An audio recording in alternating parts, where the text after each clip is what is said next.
وإياك نستعين اهدنا الصراط المستقيم صراط الذين أنعمت عليهم غير المغضوب عليهم ولا الضالين آمين.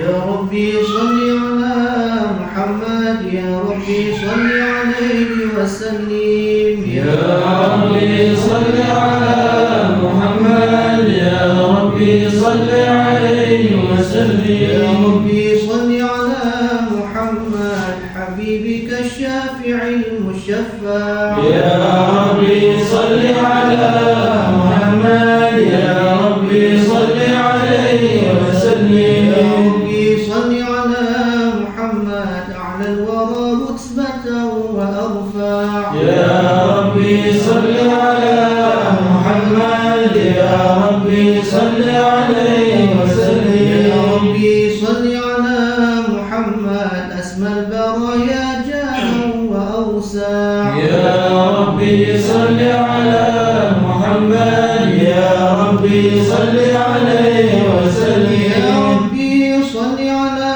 محمد واسلك بنا ربي خير مهيا يا ربي صل على محمد يا ربي صل عليه وسلم يا ربي صل على محمد وعافنا واشف كل موجع يا ربي صل على محمد يا ربي صل عليه وسلم يا ربي صل على محمد وأصلح القلب واعف وانفع يا ربي صل على محمد يا ربي صل عليه وسلم يا ربي صل على محمد واخف المعادي واصرفه وردع يا ربي صل على محمد يا ربي صل عليه وسلم يا ربي صل على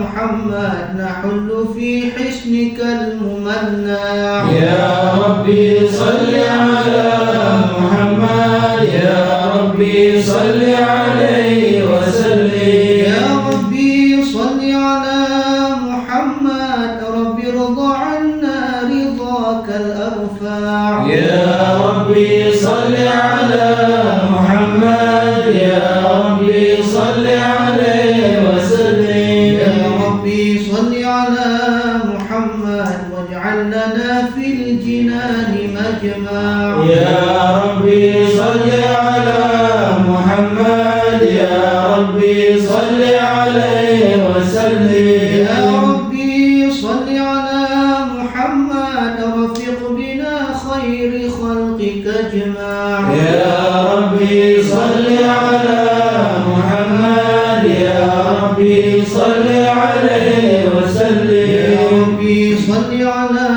محمد يا ربي صل عليه وسلم يا ربي صل على محمد يا ربي صل عليه وسلم اللهم صل وسلم وبارك عليه وعلى آله صلى الله عليه. اللهم صل وسلم وبارك عليه وعلى آله صلى الله عليه.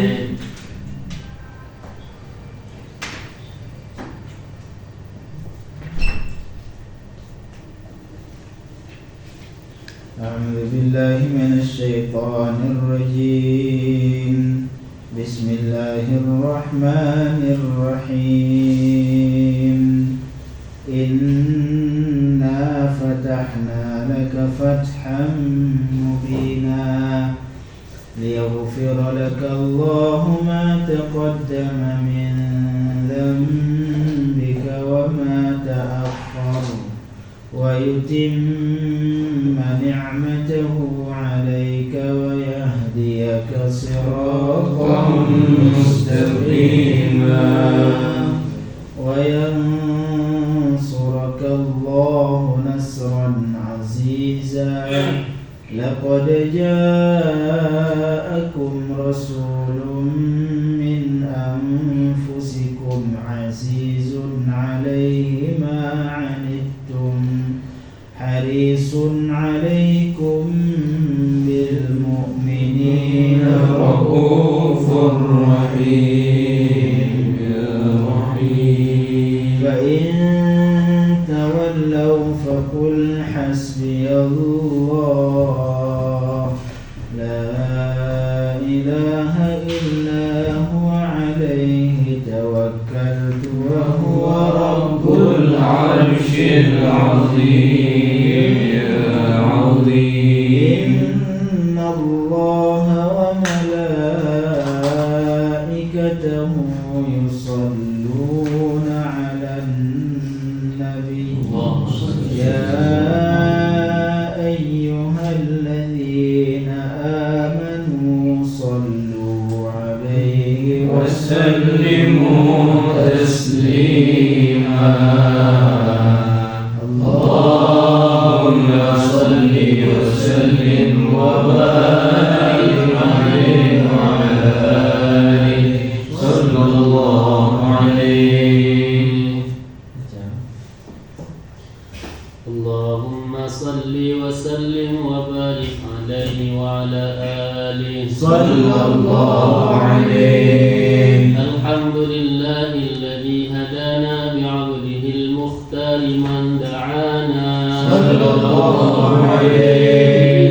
وقد نادانا لبيك يا من دلنا وهدانا صلى الله عليه. صلى عليك الله بارئك الذي بك يا مشفع خصنا وحبانا صلى الله عليه. وعليك الأطهار معدن سرك الأسماء فهم سفن النجاة حمانا صلى الله عليه. وعلى صحابتك الكرام حماة دينك أسبحوا لولائه عنوانا صلى الله عليه. والتابعين لهم بصدق ما حدا حاد المودة هيا الأشجانا صلى الله عليه. والله ما ذكر الحبيب لدى المحب إلا وأضحى والها النشوانا صلى الله عليه.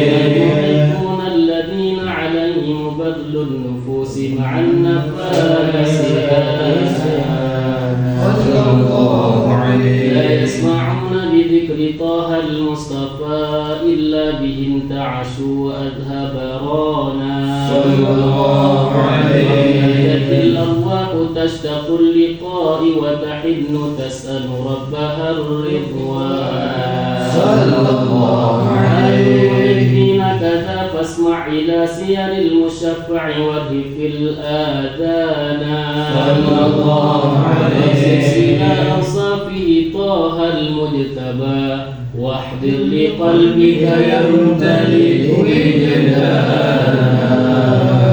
يا ربنا صل وسلم دائما على حبيبك من إليك دعانا. اللهم صل وسلم وبارك عليه وعلى آله صلى الله عليه. اللهم صل وسلم وبارك عليه وعلى آله صلى الله عليه. نفعنا الله فقال جاءكم نور فسبحان الذي أنبانا صلى الله عليه. الله عبده من به في ذكره عظم به منانا صلى الله عليه. ورحمة المولى تأمل قوله فليفرحوا واغضوا به فرحانا صلى الله عليه. مستمسكا بالعروة الوثقى ومعتصما بحبل الله من أنشانا صلى الله عليه. واستشعرا أنوار من قيل متى كنت نبيا قال آدم كان صلى الله عليه. التراب وبين ماء فاستفق من غفلة عن ذا وكن يقظانا صلى الله عليه وانظر إلى أسرار ربي لم يزل ينقلني بين الخيار مصانا صلى الله عليه لم يفترق من شعبتين إلا أنا بخيرها حتى بروزي آنا صلى الله عليه أنا خيار من خيار قد خرجت من نكاه لي إلهي صانا صلى الله عليه سبحان الله حماه اختاره وما برا كمثله إنسانا صلى الله عليه وبحبه وبذكره والنصر والتوكيل رب العرش قد أوصانا يا ربنا صل وسلم دائما على حبيبك من إليك دعانا اللهم صل وسلم وبارك عليه وعلى آله صلى الله عليه اللهم صل وسلم وبارك عليه وعلى آله صلى الله عليه حتى وقد شرعنا له نعوده في الكتب بين لنا بيانا صلى الله عليه قال نبينا لما آتيتكم من حكمة إحسانا صلى الله عليه وجاءكم رسولنا لتؤمنن وتنصرون وتصبحون أعوانا صلى الله عليه أقوامهم من المصطفى أعلم بذلك رتبته ومكانا صلى الله عليه وإن جاء الأخير مقدم يمشون تحت لواء من نادانا صلى الله عليه الإسلام أول شافع ومشفع أنا قولا أتوانا صلى الله عليه حتى أنادى ارفع وسل تطع وكل يسمع لقولك نجمع فخرك بانا صلى الله عليه الحمد لله جل بيدي ولأولا هذه أنا امتنانا صلى الله عليه وأكرم الخلق على الله أنا فلقد حباك الله منه حنانا صلى الله عليه يأتيك فترضى جل من معتع تقاصر عن أقواه نهانا صلى الله عليه الذكر واسفع محمد كيما تزيح عن القلوب الرانا يا ربنا صل وسلم دائما على حبيبك من إليك دعانا اللهم صل وسلم وبارك عليه وعلى آله صلى الله عليه اللهم صل وسلم وبارك عليه وعلى آله صلى الله عليه أحمدنا وقل بروز لأحمد عن إذن ما شاءه قد كان صلى الله عليه الأم الأمينة بنت وهب من لها أعلى أهله ومكانا صلى الله عليه والد المختار عبد الله بن عبد المطلب رأى برهانا صلى الله عليه كان يغمر نور طه وجهه وسرى إلى الابن مسون عيانا صلى الله عليه وهو ابن هاشم الكريم الشهم بن عبد مناف ابن قصي كان صلى الله عليه والده يدعى حكيم شأنه قد اعتلى عجز ذلك شانا صلى الله عليه وكان أصول المصطفى حتى ترى في الله عليه وهناك قف واعلم برفعه إلى إسماعيل كان للأب معوالا صلى الله عليه وحينما حملت به آمنة لم تشك شيئا يأخذ النسوان صلى الله عليه وبها أحد ومن رب السماء أقصى الأذى والهم والأحزان صلى الله عليه ورأت كما قد جاء ما علمت به أن المهيمن شرف أخوانا صلى الله عليه تهريما في بطنها فاستبشرت ودنا المخاض فأدرئت رضوانا صلى الله عليه سبحان الله والحمد لله ولا إله إلا الله الله أكبر سبحان الله والحمد لله ولا إله إلا الله والله أكبر سبحان الله والحمد لله ولا إله إلا الله والله أكبر سبحان الله والحمد لله ولا إله إلا الله والله أكبر ولا حول ولا قوة إلا بالله العلي العظيم وعلى خلقه ونفسه وزنة عرشه ومداد كلماته فتجلت أنوار من كل الجهات فوقت ميلاد مشفع حالا صلى الله عليه إلى فجر أبرزت شمس الهدى ظهر الحبيب مكرما ومصالا صلى الله على محمد صلى الله عليه وسلم صلى الله على محمد صلى الله عليه وسلم صلى الله على محمد يا ربي صل وسلم يا نبي سلام عليك يا رسول سلام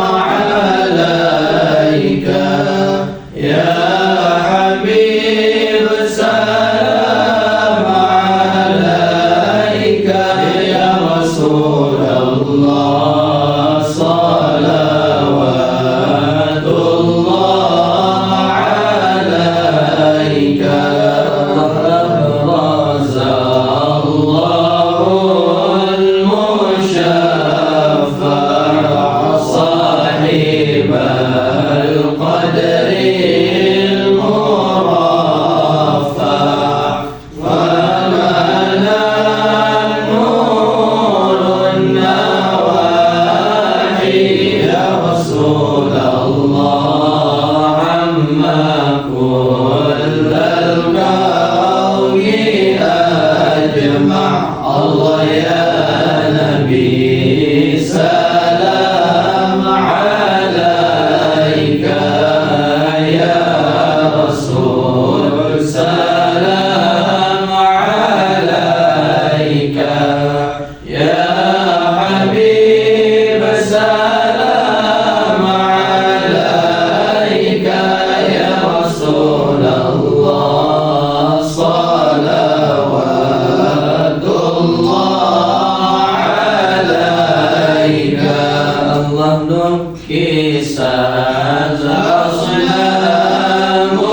شركي ومن الشرك تصدع ولنا وقت الهداية يا رسول الله ما كفر تزعزع الله يا نبي سلام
فاغفر لي ذنوبي ذنوبي يا الله ببركة الهادي المشفع يا الله واسقنا يا رب اغثنا يا الله بحياة الطالع يا الله ربي فاغفر لي ذنوبي يا الله ببركة الهادي المشفع يا الله واختم العمر بحسنى يا الله وحسين العقبى ومرجع يا الله ربي فاغفر لي ذنوبي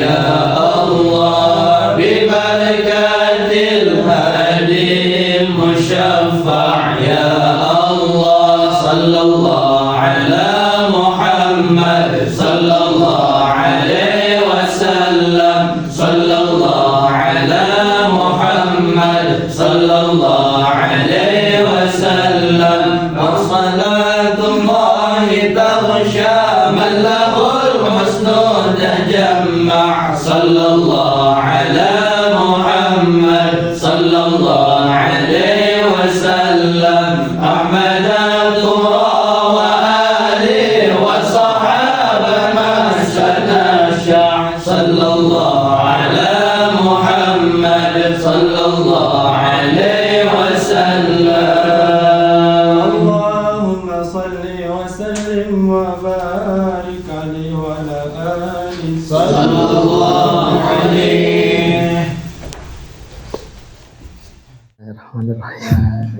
Assalamualaikum warahmatullahi taala wabarakatuh. Waalaikumsalam warahmatullahi wabarakatuh. Alhamdulillah. Nahmaduhu wa nusallim ala rasul karim. Amma ba'd. Bersyukur atas kehadirat Allah Subhanahu wa taala yang mana Allah telah memberikan begitu banyak kepada kita sehingga pada kesempatan kali ini di malam Jumat yang penuh keberkahan kita ditakdirkan untuk melakukan amalan yang biasa kita lakukan, yaitu maulid bersama. Tak lupa salawat serta salam kita sanjungkan kepada baginda Nabi Muhammad sallallahu alaihi wasallam, pada keluarganya, kepada para sahabatnya. Semoga kita akan mendapatkan daripada syafaatnya. Amin ya rabbal alamin. Amin. Bismillahirrahmanirrahim. Bismillahirrahmanirrahim. Ya ayyuhalladzina amanu jtanibu katsiran minadh-dhanni inna ba'dadh-dhanni. Shadaqallahul adzim. Inna ba'dadh-dhanni. Shadaqallahul adzim. Wa sadaqa rasuluna wa nahnu ala dzalika minasyahidin wasyakirin walhamdulillahirabbil alamin. Dari ayat di atas Allah SWT menjelaskan, wahai orang-orang yang beriman, jauhilah dari kalian yaitu berprasangka buruk terhadap orang lain, karena sebagian prasangka itu adalah termasuk dosa yang besar. Nah, dari kata berprasangka itu adalah sesuatu yang menuduh pelaku persangkaan buruk terhadap orang lain, yaitu suka menuduh apa yang perbuatan orang lain, apa yang dilakukan orang lain itu kita selalu mengakuinya salah. Apa yang orang lain kerjakan itu yang ada anggapan dalam kita itu adalah salah. Makanya dalam diri kita itu jangan sampai ada sifat yang bernama berprasangka buruk, karena berprasangka buruk itu termasuk adalah salah satu perbuatan yang sangat besar, dosa yang sangat besar. Sampai-sampai dijelaskan dalam ayat Al-Quran, Allah saja melarang dari kita semua, untuk khususnya orang-orang yang beriman, untuk tidak berprasangka buruk. Karena kenapa? Dampaknya sangat negatif, bukan hanya dosa-dosa saja yang besar, melainkan dapat perpecahan atau perselisihan antara sesama muslim. Bahkan sedangkan Rasulullah pun sangat membenci orang yang bermusuhan, apalagi yang ketika bermusuhannya itu melebihi sampai 3 hari. Makanya jangan sampai sedikit pun dalam diri kita itu, dalam hati kita itu ada prasangka sedikit. Yang mana rasa prasangka sedikit itu menjadikan perselisihan di antara kita, perselisihan di antara sesama muslim. Nah, dalam hadis katakan la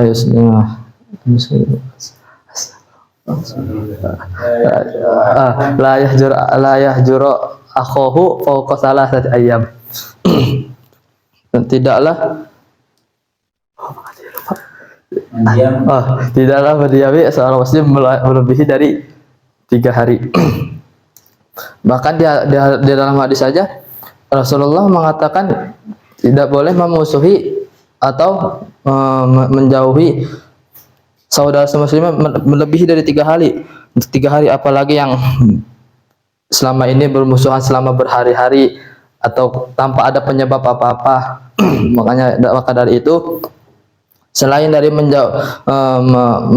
menjauhi rasa prasangka buruk, kita juga saling memaafkan di antara kita. Karena memaafkan itu termasuk salah satu perbuatan yang sangat dicintai oleh Rasulullah sallallahu alaihi wasallam. Sebaik-baiknya orang yang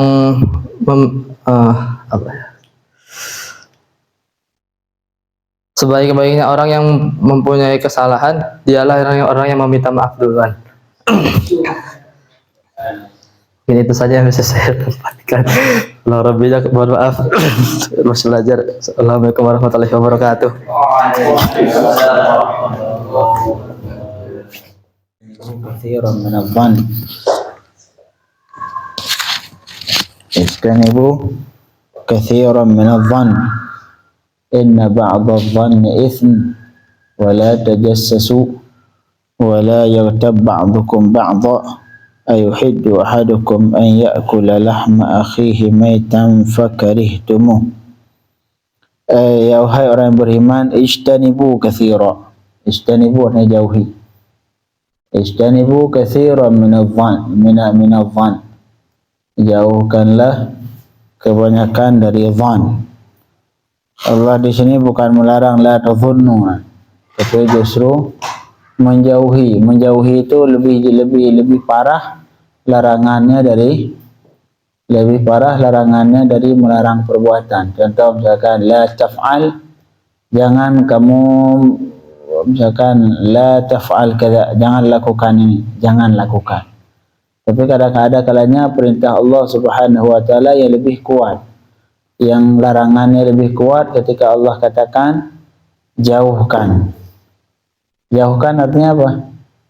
Jangankan melakukan, dekatin aja nggak boleh. Nah, itu artinya.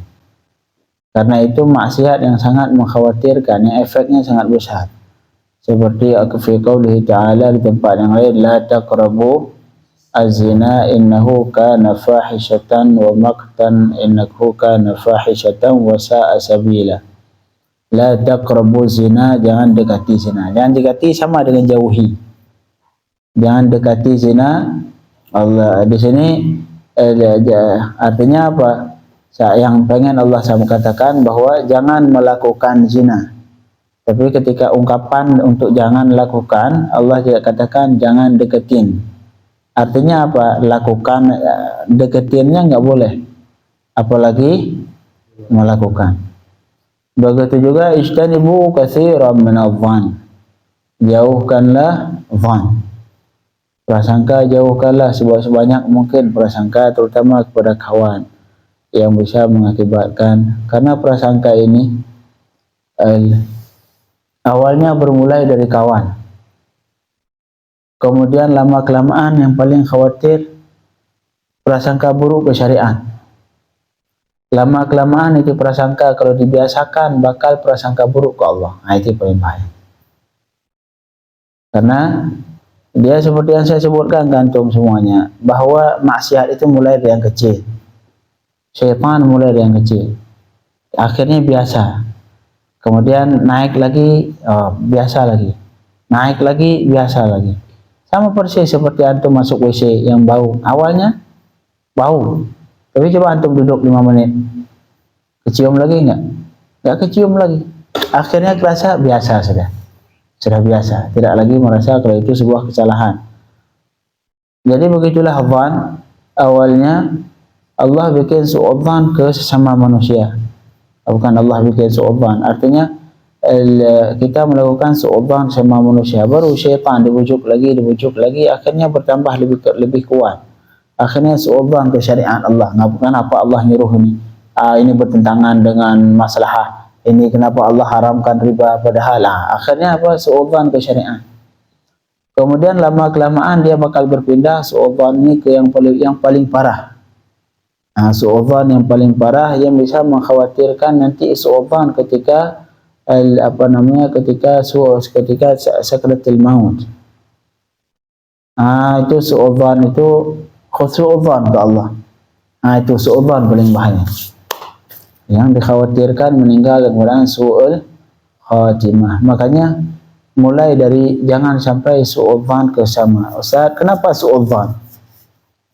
Su'udzan kalau kata ulama kebanyakannya terjadi karena ia pernah melakukan. Su'udzan terjadi karena ia pernah melakukan. Contoh, kalau misalkan antum pernah pacaran, pernah ngeboncengin cewek bawa ke laut, misalkan main-main. Paham? Kalau antum pernah melakukan hal seperti itu, maka ketika antum melihat orang lain bawa cewek, apa yang terbersih di pikiran antum? Pasti ini cewek. Padahal dia adik sendiri bisa jadi. Pasti ini cewek ini. Kenapa?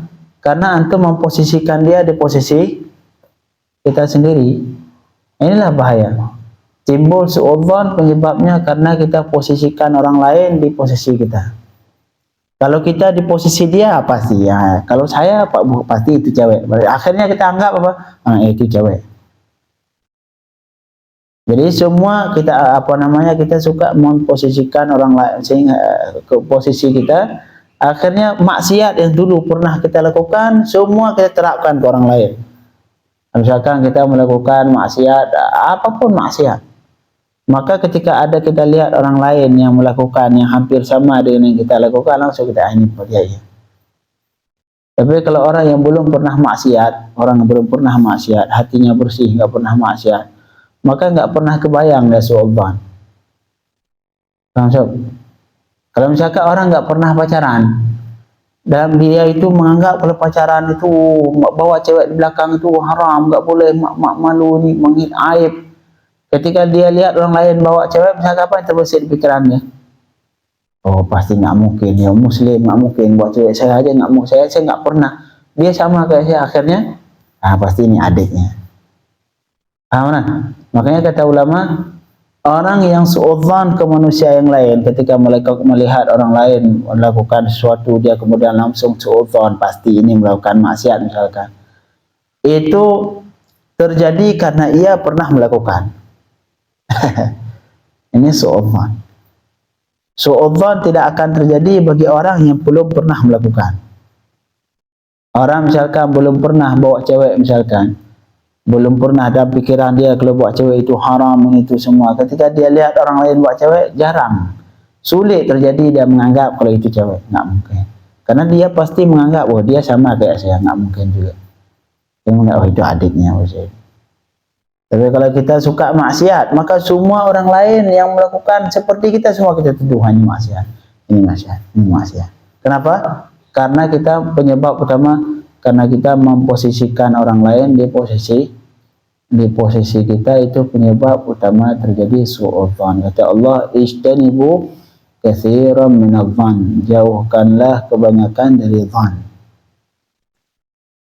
Dhan artinya sesuatu yang terdapat dalam hati walau tidak disampaikan. Karena kalau sudah kita tuduh, lain lagi. Itu tuduh. Ini cuma dalam hati. Itu namanya dhan. Ketika diucapkan itu sudah, itu bukan dhan lagi, sudah lebih berbahaya. Ini cuma dalam hati. Ini. Itu bahaya. Itu dhan. Sekali lagi, mulai hilangkan suudzon bersama. Berusaha, karena kalau kita suudzon, walaupun yang kita sangka itu benar, paham tak? Kita suudzon ke orang lain. Misalkan yang kita suudzon itu memang benar, misalkan kita van dia, kita sangka ini pasti dia pacaran, misalkan. Kalau ada orang ngechat, misalkan ngechat cewek, kalau kita sering ngechat cewek, pasti ini cewek ini. Tapi kalau orang nggak pernah pacaran, nggak pernah chat cewek, yang dia chat cuman ibunya, kakaknya, adiknya. Ketika dia ngelihat kawannya chat perempuan, apa yang terbayang? Pasti adiknya ini, kayak saya. Tapi kalau orang yang ketika chat perempuan, semua orang nggak jelas. Ketika ngelihat orang lain, oh nama cewek, ini sama kayak. Artinya apa? Dhan terjadi, suudzon terjadi karena kita pernah melakukan dan kemudian kita terapkan yang kita lakukan itu ke orang lain. Sama seperti orang suudzon sampai ke Rasulullah sallallahu alaihi wasallam. Contoh, jangan dituduh Rasulullah ini suka ke anak kecil. Suka ke anak kecil. Kenapa? Karena dia itu orang yang suka ke anak kecil. Dia itu suka ke anak kecil. Akhirnya pengen diterapkan orang lain di posisi dia. Jadi suudzon itulah penyebabnya. Karena kita pernah melakukan perbuatan itu, akhir kemudian kita menerapkan itu juga terhadap orang lain, padahal orang dia itu tidak melakukan. Paham? Jadi itu suudzon. Suudzon mulai di sesama, kemudian naik lagi ke syariat Allah, naik lagi ke suudzon ke Rasulullah, sampai yang paling berbahaya suudzon ke Allah Subhanahu wa taala. Inilah tugas syaitan. Syaitan berusaha yang kecil. Dibiasakan suudzon ke sesama manusia, sesudah dia terbiasa menganggap bahwa suudzon ini hal biasa. Suudzon ini bukan lagi yang sesuatu yang berbahaya, akhirnya sudah biasa. Baru nanti kemudian dia membuat keraguan sedikit demi sedikit, yang akhirnya dia suudzon ke syariat Allah. Sudah, akhirnya dia mungkin di awal enggak mungkin syariat, enggak mungkin di awal. Tapi ketika terbiasa sebulan, 2 bulan, 3 bulan, setahun, 2 tahun, sudah. Berarti suudzon ke syariat ini sudah jadi hal biasa. Baru syaitan mulai diangkat lagi. Dia berusaha membuat ragu sehingga suudzon ke Rasul. Ini Rasul nikah sama perempuan, ini Rasul nikah 9, ini semua. Baru kemudian diangkat lagi, dibikin ragu, sampai akhirnya awalnya mungkin kita takut suudzon ke Rasul, enggak takut kita suudzon ke Rasul. Tapi syaitan dibujuk sekali, 2 kali, 3 kali, dibikin keraguan, lama-kelamaan suudzon ke Rasul jadi hal biasa. Mungkin bisa jadi Rasul, bisa jadi Rasul bohong sekali. Baru kemudian sudah selesai, giliran sudah merasa aman, merasa nyaman. Ketika suudzon ke Rasul, tidak ada lagi perasaan takut, tidak ada lagi perasaan bersalah, sudah merasa aman, nyaman. Baru kemudian diangkat yang paling berbahaya yang bisa menjadi kufur, yaitu suudzon ke Allah. Ini yang paling bahaya. Makanya kata Allah, ijtanibu katsiran minadh-dhann inna ba'dadh-dhanni ithmun wa la tajassasu wa la yaghtab ba'dukum ba'dha. Itu dhann. Kemudian Allah lanjutkan wala tajassasu. Tajassasu artinya tajassus. Tajassus ini artinya mencari kesalahan orang lain. Apapun kita cek dia ngapain. Mana ini dia, kita cek lagi. Suka nyari kesalahan orang. Ini yang penyebab jadi suudzon.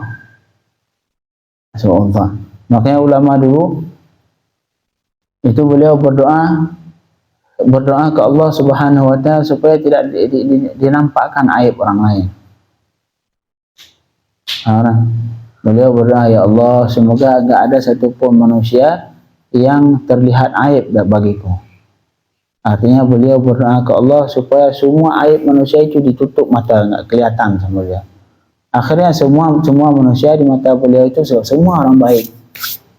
Semua ini baik. Enggak ada orang jahat di dunia. Kenapa? Karena beliau memohon kepada Allah supaya ditutupi aib orang lain dari mata beliau. Ini bagus doa seperti ini. Dianjurkan dalam Islam. Ya Allah,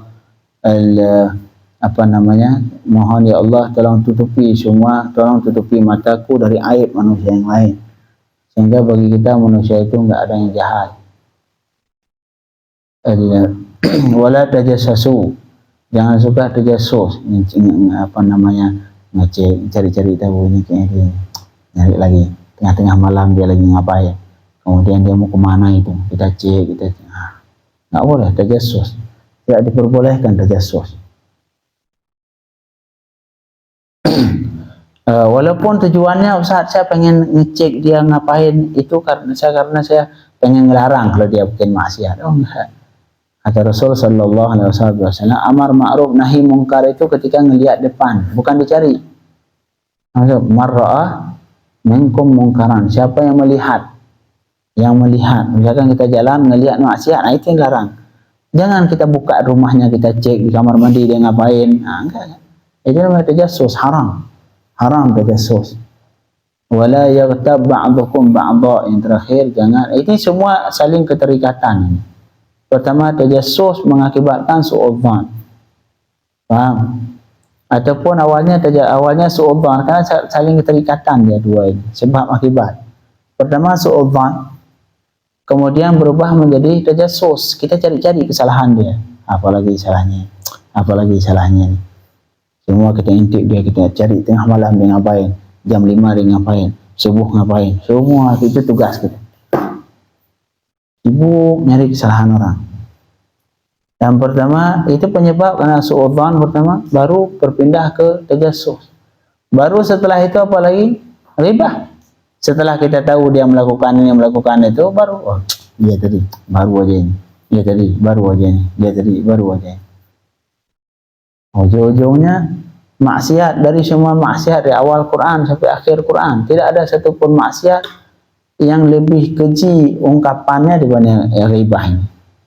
Kata Allah Subhanahu wa taala, wa ya law tabba'dukum ba'dha ayuhibbu ahadukum an ya'kula lahma akhihi maitan. Ini bahaya kalimat cara ungkapan yang paling keji. Yang pertama, orang ribah ini Allah menganggap seperti makan bangkai. Siapa yang mau makan bangkai? Kemudian enggak tanggung, bukan bangkai biasa, makan bangkai biasa. Tapi ini makan bangkai manusia. Paham? Bangkai manusia. Enggak cukup manusia, tapi saudaranya. Contoh misalkan kita makan bangkai adik kita. Gimana perasaan lah? Bangkai adik kita sudah lagi bangkai kita makan, adik sendiri kita makan. Itulah ungkapan yang paling yang paling keras, yang paling maksiat yang diungkapkan oleh Allah, dibikin ilusi. Seperti itu bentuknya. Seperti halnya orang makan bangkai dan bukan bangkai adik sendiri. Itulah ribah. Maka jauhi yang seperti ini. Yang pertama, jauhkan su'udzan. Jangan apapun yang kawan lakukan semua jahat. Apapun yang dilakukan enggak pernah baik di mata kita. Berarti ini dia pernah melakukan semua. Kita tidak mungkin, kalau kata ulama, tidak mungkin melakukan su'udzan ke orang lain kecuali kita pernah melakukan yang kita anggap dia melakukan.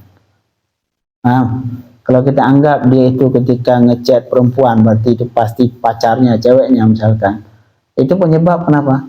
Karena kita pernah melakukan hal yang sama. Tapi kalau misalkan kita dari lahir sampai umur segitu tidak pernah ngechat perempuan kecuali ibu, kakak, adik. Ketika kita lihat orang lain ngechat perempuan, apalah? Pasti kita anggainin, kalau enggak adiknya, kakaknya, kalau enggak ibunya. Selesai. Tapi kalau kita pernah ngechat perempuan yang bukan ibu, bukan kakak, bukan adik, ketika kita lihat orang lain, kawan kita ngechat perempuan, pasti apa di pikiran kita apa? Pasti ini ceweknya. Kenapa itu tadi? Karena kita sudah terbiasa dengan hal itu sehingga kita menganggap orang lain juga melakukan hal yang sama. Itulah sekali lagi, jauhlah dzan. Ini ibarat Allah Subhanahu wa taala, bukan jangan lakukan dzan, tapi jauhkan. Jauhkan artinya jangankan kamu lakukan, dekat aja nggak boleh. Artinya kita berusaha, mana nggak boleh dekat apa? Nggak boleh dekat artinya menjauhi, artinya antum berusaha tidak melakukan apapun yang mengakibatkan su'udzan. apapun yang mengakibatkan suudzon jangan lakukan. Malahan kita dalam Islam juga tidak dianjurkan ataupun dilarang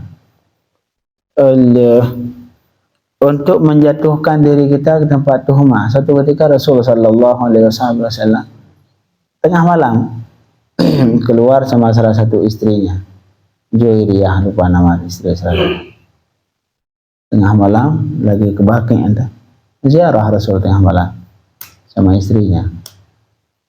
Tiba-tiba sahabat lewat melihat dari jauh.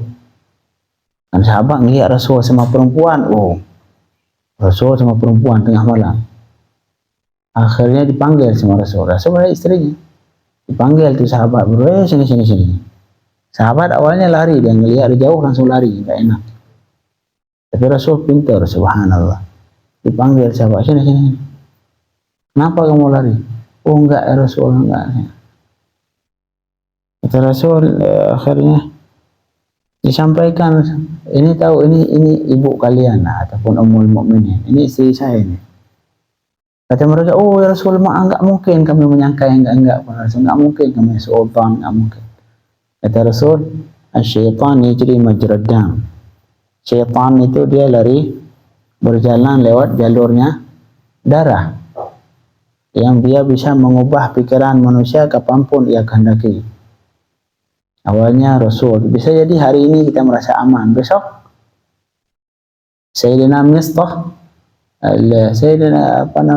yang dicambuk, dicelit sama Rasul sallallahu alaihi wasallam. Padahal beliau siapa? Beliau keluarga Sayyidina Abu Bakar radhiyallahu anhu, yang padahal dari kehidupannya semua ditanggung sama Sayyidina Abu Bakar. Makan minumnya semua yang biayai kehidupannya Sayyidina Abu Bakar radhiyallahu anhu. Tapi siapa yang kemudian terpengaruh dengan hadithul ifk yang dituduh Sayyidatuna Aisyah berzina dengan Sayyidina Safwan? Nah, dituduh semua munafikun, akhirnya beliau kepengaruh mengiyakan juga, iya benar, nggak mungkin. Akhirnya beliau dijilid dia, termasuk orang yang menuduh Sayyidatuna Aisyah berzina dengan Sayyidina Safwan. Inilah jauhi. Yang pertama, jauhilah, jangan sama sekali kita posisikan orang lain seperti kita. Jangan. Misalkan kita pernah melakukan sebuah maksiat, ketika lihat orang lain seperti itu, jangan. Bisa jadi dia ada tujuan yang lain ataupun dia beda. Jadi jangan samakan orang lain seperti kita. Karena itu suudzon, seperti kata Yusuf, yang awalnya suudzon, kemudian berpindah ke tajasus, kemudian berpindah ke ghibah, yang ujung ke ujung saling mencaci, saling menghina, yang akhirnya saling membenci, jadilah permusuhan. Baru masuk ke pembahasan yang kedua sebenarnya. Jadi permusuhan yang kemudian kata Rasul tadi, nggak boleh kamu mendiamkan saudaramu lebih dari 3 hari. Kalau antum masih seperti itu, masih suudzon, masih mendiami saudara, masih membenci sesama, ngapain hafal Quran? Ngapain hafal Quran? Ini kata Allah Subhanahu wa taala, bal huwa ayatun fi suduril ladzina utul ilm. Al-Quran pada hakikatnya adalah ayat-ayat Allah yang diletakkan dalam hati-hati orang yang diberikan ilmu, yang hatinya bersih. Hati masih benci sama, masih suudzon ke sepaltan, masih suudzon ke si fulan, nggak perlu apa Al-Quran, apa perlu. Antum pengen maksain Al-Quran yang bentuknya nur, yang ditaruh di sebuah hati, fi sudur, artinya Al-Quran terdapat di hati orang yang diberikan ilmu, di hati ya Al-Quran, bukan di Quran tapi di hati. Kalau antum pengen masukin Quran ke hati, kemudian di situ ada ghibah, ada suudzon, ada benci sesama, kira-kira masuk Quran? Masuk keluar. Dia saling bertengkar di situ. Ini masuk, ini benci, ya Quran keluar lagi. Solusinya seperti tadi, seperti kata Yusuf. Yang belum berusaha sebisa mungkin jangan suudzon sama, jaga hubungan sama, yang ada sifat kebencian sama. Yang wallahi antum nggak bakal hafal Quran kalau masih ada usaha. nggak usah ngapal, lebih baik nggak usah ngapal, berhenti. Ada faedah. Justru Al-Quran melaknat ini, khawatir. Makanya jaga hatinya, tata hati yang baik, tata hati yang baik, jangan benci sama, saling mendoakan, doakan kawan, doakan kawan.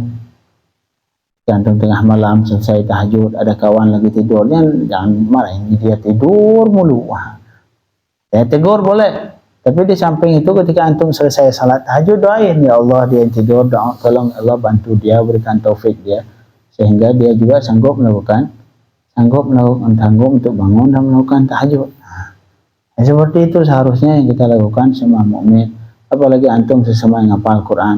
Al-Quran ini enggak mudah. Al-Quran ini bukan hal yang seperti dimakan, ditelan langsung jadi, enggak. Al-Quran ini butuh usaha yang luar biasa. Yang di situ antum pengen masukin Al-Quran ke hati, usahakan hatinya harus harus tidak ada isi dengan yang lain, harus kosong, jangan diisi dengan kebencian, jangan diisi dengan benci ke sama, suudzon sama. Kalau itu sudah diisi sama yang lain, maka Al-Quran enggak masuk atau masuk keluar. Paham kan? Masuk keluar, masuk keluar, masuk keluar. Solusinya kosongkan dulu dari semua, baru nanti diisi Al-Quran. Insya Allah tetap ya. Insya Allah dia akan tetap. Jadi wala yaktab ba'dukum wala yaktab ba'dukum ba'dan ayhibbu ahadukum an ya'kula lahma akhihi maitan fakarihtumuh. Dan benci sama.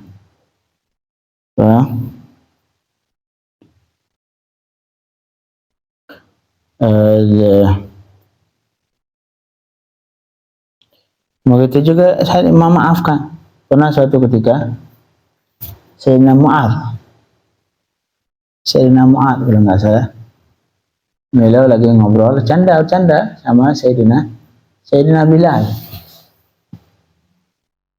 Akhirnya Sayyidina Mu'adz nggak tahu keceplosan, sempat ngomong kamu ini orang hitam seperti itu. Akhirnya kata Rasul sallallahu alaihi wasallam, akhirnya Sayyidina bilang lapor ke Rasul.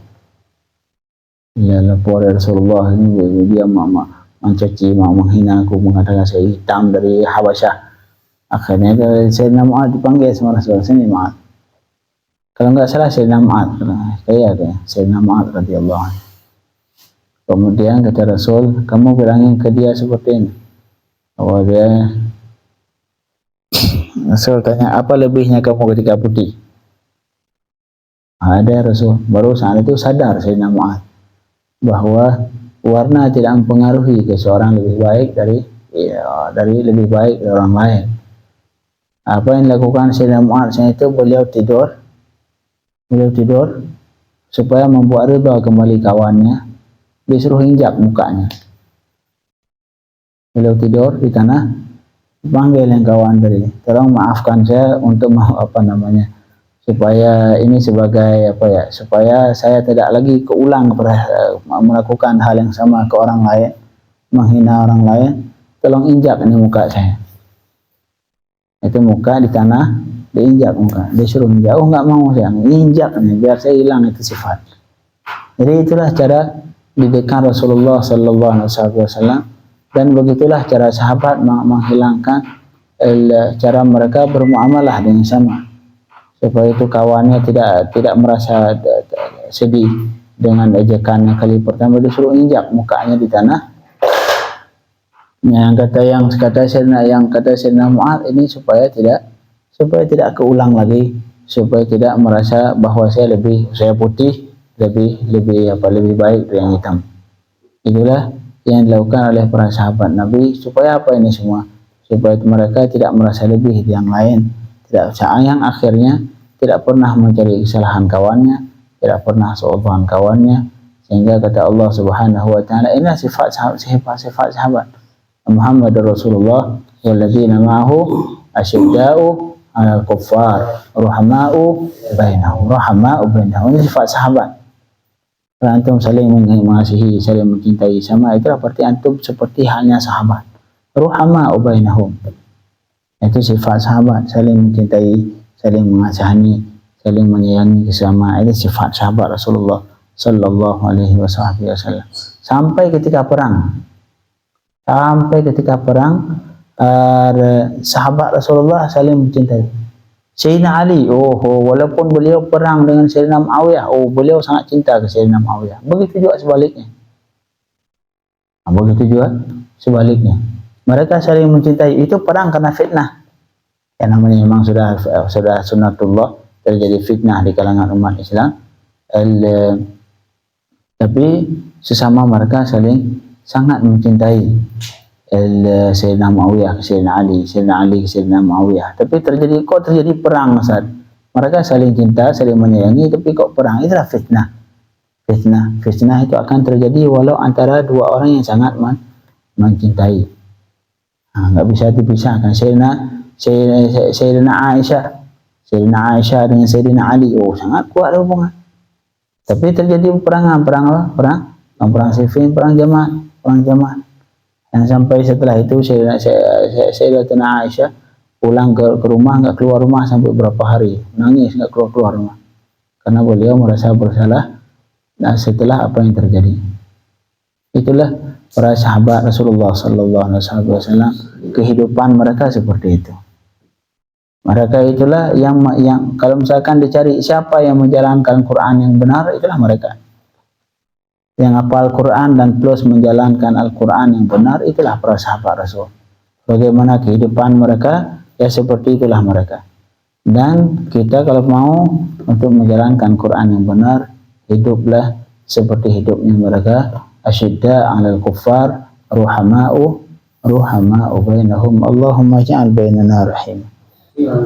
Semoga kita termasuk orang yang mencintai sama, tidak su'udzan, tidak pernah su'udzan bersama, terus berusaha berhusnudzan.